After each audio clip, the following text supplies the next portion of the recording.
Hey YouTubers, we're here with Don Gilmore from Don Warren Pipes. You can find them at dwpipes.com. Don, why don't you tell us how you got started in pipes and tell us a little bit about your pipes. Well, growing up as a kid, everybody in my family, grandfather, uncle, father, were all pipe smokers. When I went into the service at 18, I was a pipe smoker for many years. I eventually stopped smoking and only picked it up a few years ago. I was doing Civil War reenacting, and I was watching the videos, getting ready for the next reenactment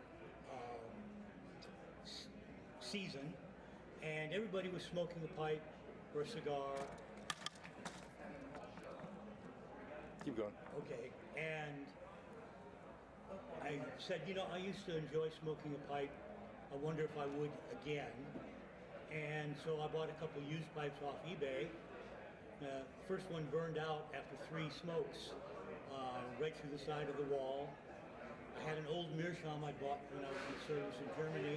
The bowl fell off of that the first time I went to tamp the tobacco down. And I said, you know, I can make a pipe that'll last longer than 3 smokes. I've been a woodworker off and on many times in my life, earned my living that way for a few years. So I just went out and got some lumberyard maple and cherry and started making a few pipes for myself. Decided that I'd put a few up on eBay and see what happened. I got an invitation to the local Albuquerque Pipe Club by one of the guys who organized the club, who happened to collect hardwood pipes. And he liked my pipes. The other members in the club encouraged me to keep making pipes. About 8 months later, it was my first show at the West Coast Pipe Club show. Sweet. So, explain to us the difference between a standard briar pipe and your hardwood pipes that you're mentioning. Okay, well, I didn't bring any of the hardwoods here, but domestic hardwoods were used for making pipes prior to briar, which was started to be used in France in about the 1830s, I believe. And the common woods were what? Oak, cherry, walnut? Yeah, or anything they could find that wouldn't burn out right away, you know.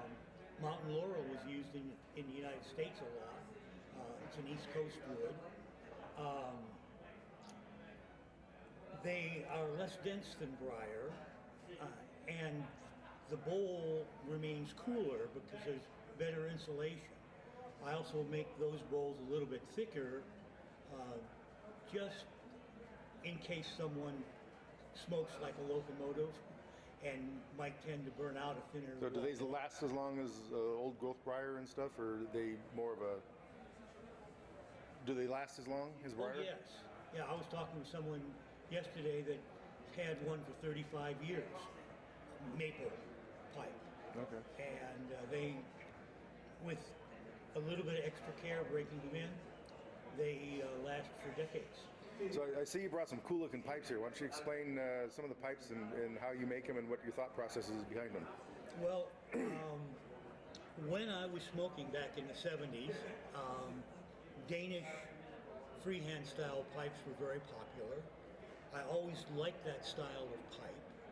So several of my designs have sort of a sculptural, plateau briar look to them, and I take my inspiration from sort of the Danish freehand styles of the 70s. But I also wanted to incorporate other natural materials to make sort of a more rustic pipe. So I started including deer antler, which is a form of bone as opposed to horn. And I make shank extensions here out of the deer antler, add them to the briar. This is another example of the deer antler on the pickaxe shape. On this one, I turned the briar block 90 degrees to get beautiful cross grain on the sides of the bowl and a little bit of plateau remaining on the front. this is a slightly different section of the deer antler. This is more in the middle section, whereas this is at the base of the antler with the rosette or burr on it. And I will shape those differently, and sometimes even inset the stem, and will frequently put an acrylic ring between that and the shank on these more classical shaped pipes. And how important is the mechanics of the pipe? The mechanics are very important,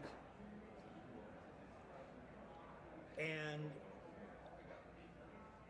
will affect the draw of the pipe. Right. I mean, how are yours exceptionally? How does yours? Well, I'm not sure. How do they smoke? My pipes have all gotten good reviews from the smokers. They smoke well, they break in well. I'm just following the basic rules of using a 5/32 draft, getting the draft hole at the base of the tobacco chamber. Then on the bits, I use an 1/8" draft, but I tunnel or funnel the opening to reduce the turbulence in the change of the diameter. And I also like to open up the key slot here in the end, so that you can easily pass an extra thick pipe cleaner through there. And it gives very good draft. There are refinements to the mechanics, like polishing the internal air duct here in the bit and down the shank, that can reduce turbulence and make it easier to clean. Those are things that happen on the higher end pipes. I am still targeting most of my pipes to the everyday smoker who wants a good looking pipe, good smoking pipe, but an affordable pipe. So I don't go quite all the way to some of the finer refinements that might warrant a $500 or $600 pipe. That was excellent, Don. Once again, this is Don Gilmore with Don Warren Custom Made Pipes out of Albuquerque, New Mexico. You can go to Warren, DWPipes.com. And you had Estes. And the Etsy website is Don Warren Pipes. All right, Don, we appreciate your time. Okay, Thank you.